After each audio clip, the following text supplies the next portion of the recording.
Hello বন্ধুরা, আশা করি সকালে ভালো আছেন। আজকে অসাধারণ স্বাদের একটা হেলদি আর টেস্টি ডিনার রেসিপি নিয়ে এসে হাজির হয়েছি। আজকে আমি যে পুরিগুলো বানিয়েছি না, সেটা ভুট্টার আটা দিয়ে বানিয়েছি, যেটা মাকাই আটা নামে পরিচিত। আর সঙ্গে যে তরকারিটা করেছি সেটা হচ্ছে সাদা আলু কপির তরকারি। আপনারা তো সাদা আলুর তরকারি খেয়েছেন, আজকে সাদা আলু কপির তরকারি খান। অসাধারণ টেস্টি আর হেলদি রেসিপিটা কিন্তু খেয়ে আমার হাজব্যান্ড বলেই বসেছে, রোজ এরকম ডিনার রেসিপি থাকলে ননভেজ খাওয়া ভুলে যাবেন। চলুন তাহলে বানিয়ে ফেলি। আমি এখানে একটা মিক্সার গ্রাইন্ডারের ভেতর 1.5 ইঞ্চি পরিমাণ আদা কুচি নিয়ে নিলাম, আর নিয়ে নিলাম কতগুলো কাঁচা লঙ্কা। লঙ্কাটা কিন্তু অবশ্যই আপনারা নিজেদের পছন্দের মতো দেবেন। এবার এটাকে আমি গ্রাইন্ড করে নিচ্ছি। দেখুন, গ্রাইন্ড করা হয়ে গেছে। এবার এটাকে আমি সরিয়ে রাখছি। আমি কিছুটা ধনেপাতা ভালো করে ধুয়ে পরিষ্কার করে নিয়েছি, আর ধনেপাতাটাকে আমি কুচি কুচি করে কেটে নিচ্ছি। খুব ঝিরিঝিরি করে ধনেপাতাটা কাটা হয়ে গেছে, সরিয়ে রাখলাম। এইবার একটা থালার মধ্যে আমি নিয়ে নিচ্ছি 1 বাটি পরিমাণ মাকাইকে আটা, যেটা বলছি ভুট্টার আটা নিয়ে নিলাম। এটা প্রায় 150 গ্রাম মতন হবে। ওই বাটি মাপেরই 1 বাটি পরিমাণ গমের আটাও নিয়ে নিলাম। মানে যতটা আমি ভুট্টার আটা নিয়েছি ততটাই গমের আটা নিয়েছি। 1 চামচ লবণও দিয়ে দিলাম। এবার যে আদা আর কাঁচা লঙ্কার পেস্টটা বানিয়েছিলাম, ওখান থেকে আমি এই হাফ চামচ মতন পেস্টটা নিয়ে নিলাম। এবারে আমি কেটে রাখা ধনেপাতা কুচিটাও দিয়ে দিচ্ছি। এবার দিয়ে দিচ্ছি 1/4 টেবিল চামচ মতো হলুদের গুঁড়ো, জাস্ট কালারের জন্যে। হাফ টেবিল চামচ গোটা জিরে দিয়ে দিলাম, আর হাফ টেবিল চামচ কালো জিরেও দিয়ে দিলাম। এবার হাফ টেবিল চামচ জোয়ান হাতে ডলে দিয়ে দিলাম। এটা দিলে পরে অম্বল গ্যাসটা একটু কম হবে। এবার 1 টেবিল চামচ মতন কসুরি মেথি হাতে ডলে ভালো করে দিয়ে দিলাম। দারুণ সুন্দর গন্ধ বেরোবে, টেস্টটাও দারুণ সুন্দর আসবে। এবারে দিয়ে দিচ্ছি হাফ টেবিল চামচ খাবার সোডা, আর দিয়ে দেব 2 টেবিল চামচ সাদা তেল। এবারে সব কিছু খুব ভালো করে মিশিয়ে নিচ্ছি। ময়ামটা খুব ভালো করে মিশিয়ে নেবেন, তাহলেই কিন্তু টেস্টি হবে।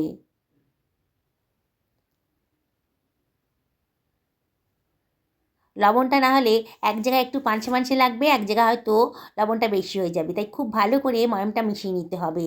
এবার আমি 1 বাটি পরিমাণ গরম জল নিয়ে নিয়েছি। নিয়ে এবার ওই গরম জল দিয়েই আটাটাকে ভালো করে মেখে নিচ্ছি। খুব ঠেসে ঠেসে আটাটাকে ভালো করে মেখে নেব, যেমন করে আমরা রোজকার রুটির আটা মাখি সেরকম করেই মেখে নেব।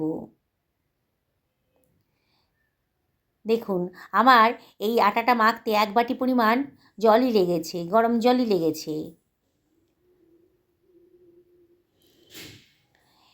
এবারে আমি খুব ঠেসে ঠেসে খুব ভালো করে এটা মেখে নেব। যতক্ষণ না স্মুথ হয় ততক্ষণই ভালো করে মেখে নিতে হবে। বন্ধুরা, এই রেসিপিটা কিন্তু ভীষণই হেলদি। এই ভুট্টার আটা আমাদের স্বাস্থ্যের পক্ষে ভীষণই ভালো। তাই আপনারা চেষ্টা করবেন ভুট্টার আটা দিয়ে রেসিপিটা বানাতে। আর যদি ভুট্টার আটা না থাকে তাহলে আপনারা গমের আটা দিয়েও বানাতে পারেন। তাহলেও কিন্তু এই পুরিটা যথেষ্ট টেস্টি হবে। 1 টেবিল চামচ মতন সাদা তেল দিয়ে ভালো করে ডোটাকে মাখিয়ে নিলাম। দেখুন কতটা স্মুথ তৈরি হয়ে গেছে ডোটা।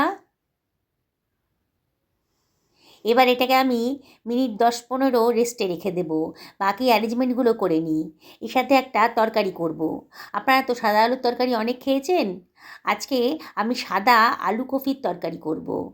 অসম্ভব টেস্টি, আর এই পুরিটার সাথে খেতে কিন্তু খুবই ভালো লাগবে। একবার যদি বানিয়ে খান না বন্ধুরা, এতটাই ভালো লাগবে যে কোনো নিরামিষের দিন ডিনারে আপনারা এটাই বানিয়ে ফেলবেন। বাড়িতে গেস্ট আসছে তাহলে এই পুরিটাই বানিয়ে ফেলবেন, আর এই তরকারিটার সাথে অসম্ভব টেস্টি। আপনারা শেষ পর্যন্ত ভিডিওটা দেখুন, খুবই ভালো লাগবে। আলুগুলো ভালো করে ধুয়ে খোসা ছাড়িয়ে আমি একটু পাতলা পাতলা লম্বা লম্বা করে কেটে নিয়েছি। দেখুন, আমি আজকে একটু বেশি পরিমাণে বানাচ্ছি, পুরো পরিবারের জন্য ডিনার বানাচ্ছি। আমি একটা মাঝারি সাইজের ফুলকপি নিয়ে নিয়েছি। ফুলকপিটাকেও আমি টুকরো টুকরো করে কেটে নেব। বন্ধুরা, রেসিপিটা যদি ভালো লাগে তাহলে লাইক শেয়ার কমেন্ট করতে কিন্তু ভুলবেন না। ফুলকপিগুলোকে আমি টুকরো টুকরো ছোটো ছোটো করে টুকরো করে কেটে নিচ্ছি। দেখুন আমার কাটা হয়ে গেছে, এবার আমি সরিয়ে রাখছি। একটা কড়াইতে আমি জল গরম বসিয়ে দিয়েছি, জলটা যখন গরম হয়ে গেছে 1/2 টি মতো লবণ দিয়ে দিলাম, দিয়ে সব কিছু ভালো করে মিশিয়ে নিচ্ছি। এইবারে আমি কেটে রাখা আলুর টুকরোগুলো এর ভেতর দিয়ে দিচ্ছি। আলুর ভেতর অনেক স্টার্চ থাকে, আর আলুটা যদি এইভাবে ভাপিয়ে রান্না করেন না, স্টার্চের পরিমাণটা কিন্তু অনেকটাই কমে যায়। স্বাস্থ্যের পক্ষে খুবই ভালো এইভাবে যদি রান্না করেন। আমি খানিকক্ষণ এই মিনিট 2 আলুটাকে ফুটতে দেব। দেখুন আলুটা কালারটা কিন্তু চেঞ্জ হয়ে গেছে। এইবারে দিয়ে দেবো কেটে রাখা ফুলকপিগুলো। ফুলকপিগুলো কিন্তু অবশ্যই ভাপিয়ে নেবেন, কারণ ফুলকপির মধ্যে অনেক পোকামাকড় থাকে। এভাবে ভাপিয়ে রান্না করবেন, তাহলে অম্বল গাছটাও কম হবে, আর ফুলকপির মধ্যে যদি পোকা টোকা থাকে সেগুলোও মরে যাবে। বেশিক্ষণ রান্না করব না, এটাকে আমি ঢাকা দিয়ে মিনিট খানেক রান্না করে নেব, একেবারে হাই ফ্লেমে।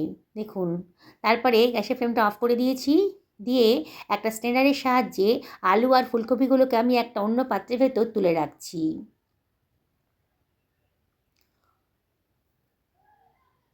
যেসব বন্ধুরা আমার রেসিপি দেখছেন অথচ আমাকে সাবস্ক্রাইব করেনি, তাদেরকে আমি রিকোয়েস্ট করব আমার চ্যানেলটা সাবস্ক্রাইব করার জন্যে। পাশে থাকা বেল আইকনটা অবশ্যই ক্লিক করে দেবেন, তাহলে আমার রান্নার নোটিফিকেশানটা আপনারা চটজলদি পেয়ে যাবেন। কড়াই গরম করে দিয়েছি, এবার ওই গরম কড়াই 2 টেবিল চামচ মতো সাদা তেল দিয়ে দিলাম, আর 1/2 টেবিল চামচ মতো কালো জিরে দিয়ে দিলাম। 1 টেবিল চামচ মতন আদা আর কাঁচা লঙ্কা পেস্টটা যেটা বানিয়েছিলাম সেটা দিয়ে দিলাম। একটা টমেটোকে কুচি করে রেখেছিলাম সেটাও দিয়ে দিলাম, আর দিয়ে দিচ্ছি 1/2 টেবিল চামচ মতো লবণ। লবণটা একটু বুঝে শুনে দিতে হবে, আমি কিন্তু আলু আর ফুলকপি ভাপানোর সময় একটু লবণ দিয়েছিলাম। এবার আমি সব কিছু খুব ভালো করে মিশিয়ে নিচ্ছি। অনবরত কিন্তু নাড়তে হবে, গ্যাসের ফ্লেমটা মিডিয়াম টু হাইতে রেখেছি, আর অনবরত কিন্তু নাড়ছি। গ্রাইন্ডারটা ধুয়ে একটু জলও দিয়ে দিলাম, যাতে পোড়া না লেগে যায়। দিয়ে আবারও সব কিছু খুব ভালো করে মিশিয়ে নিচ্ছি।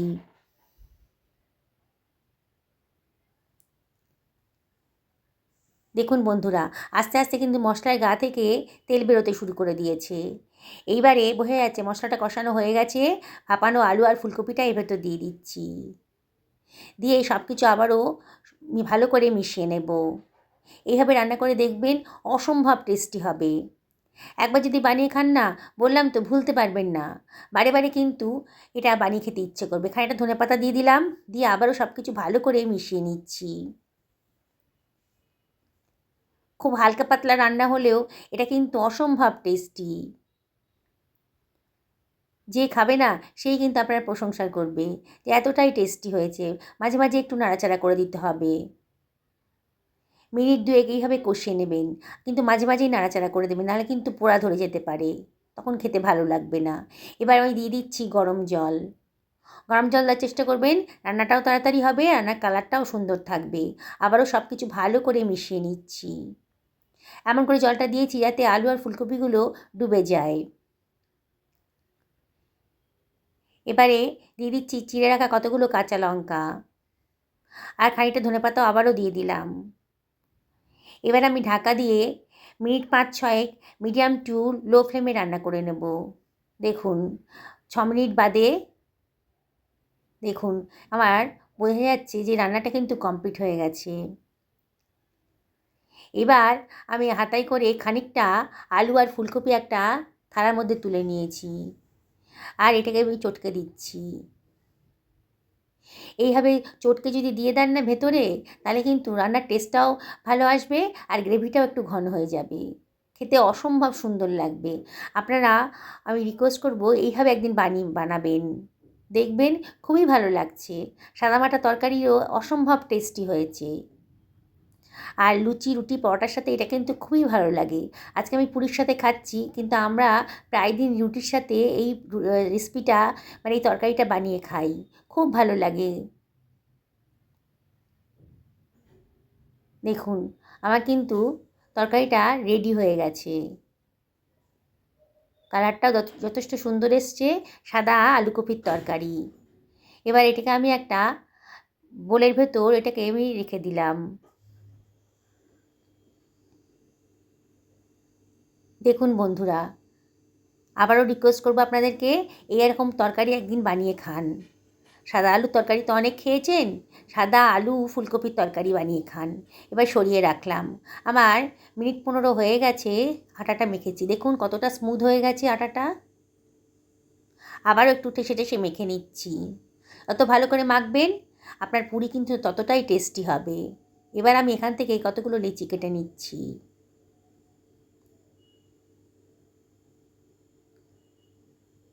এখন সবগুলো বানাবো না, যখন যেমন খেতে বসবে তখন তখন গরম গরম বানিয়ে দেবো, তাই এখন আমি অল্প করে কয়েকটা বানাচ্ছি। এগুলো গরম গরম খেতে খুব ভালো লাগবে। একটা লিচি নিয়ে নিয়েছি, ভালো করে গোল করে চ্যাপ্টা করে লিচিটাকে নিয়ে তার মধ্যে একটু আটা ছড়িয়ে দিচ্ছি। আচ্ছা, আটা দিয়েই বেলবো। দেখুন, এই পুরিটা কিন্তু খুব বেশি মোটাও হবে না আর খুব বেশি পাতলাও হবে না। এইভাবে আমি কতগুলো পুরি বেলে নিচ্ছি। যেসব বন্ধুরা এই রেসিপিটা ফেসবুক থেকে দেখছেন তাদেরকে আমি রিকোয়েস্ট করব আমার পেজটা ফলো করার জন্যে। দেখুন বন্ধুরা, কথা বলতে বলতে কিন্তু আমার অনেকগুলো পুরি বেলা হয়ে গেছে। আর খুব বেশি বেলবো না, বললাম তো যখন যে যেমন খেতে আসবে পরিবারের সদস্যরা তখনই আমি ভেজে দেব। এবার তেল গরম হয়ে গেছে, সাদা তেলটা। এবার ফ্লেমটাকে আমি একেবারে লো করে দিয়েছি, দিয়ে এবার একটা পুরি ছেড়ে দিয়েছি। একটু খুন্তি দিয়ে চাপ দেবেন, তাহলে দেখবেন পুরিটা বেশ ফুলে ফুলে উঠেছে। অসম্ভব টেস্টি, একবার যদি বানিয়ে খান না বন্ধুরা, ভীষণই ভালো লাগবে। আবারও বলছি বন্ধুরা, আপনাদের কাছে যদি ভুট্টার আটা না থাকে তাহলে আপনারা গমের আটা দিয়ে এটা বানাতে পারেন, তাহলেও কিন্তু টেস্টি হবে। তবে ভুট্টার আটা কিন্তু স্বাস্থ্যের পক্ষে ভীষণই ভালো। একদিন ভুট্টার আটা কিনে এই রেসিপিটা ট্রাই করবেন, এতটা টেস্টি আর সেরকমই হেলদি। আমি আবারও পুরিগুলো এভাবে ভেজে নিচ্ছি। দেখুন বন্ধুরা, একটু চাপ দেওয়াতেই কিন্তু সাইড দিয়ে একটু চাপ দিচ্ছি, আর দেখুন কিরম করে ফুলে ফুলে উঠেছে পুরিগুলো।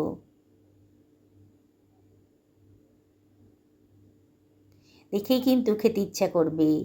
যাকে খাওয়াবেন সেই কিন্তু আপনার প্রশংসা করবে। আর এটা বাচ্চাদের স্বাস্থ্যের পক্ষেও কিন্তু খুবই ভালো। শুধু বাচ্চারা কেন, বড়দের স্বাস্থ্যের পক্ষেও কিন্তু এই ভুট্টার আটার পুরিটা খুবই উপকারী। আমার রেডি হয়ে গেছে।